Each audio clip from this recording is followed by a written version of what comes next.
yung benefits din na makukuha nila na sila ay mag-firing na ganito, doon makikita yung tiyaga nila kung paano sila matututo at kung paano nila gagawing maganda ang kanilang sightings.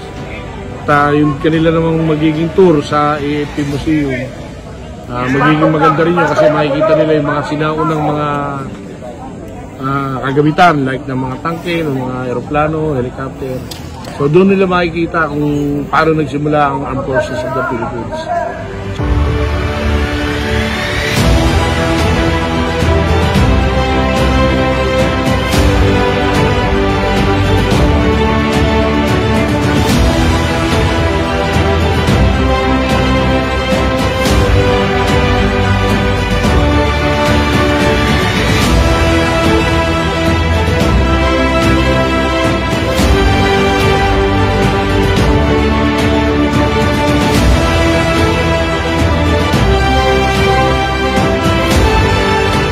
Siyempre, pagka ikaw ay naririto, mararamdaman ng mga estudyante natin, lalo ng ROTC, na ganito pala ang paghawak ng baril. Pero ang baril ay hindi yan pampatay lamang ng kalaban. Yan ay friend natin, pero gagamitin sa magandang pagkakataon, lalo na sa pagtatanggol sa ating bayan.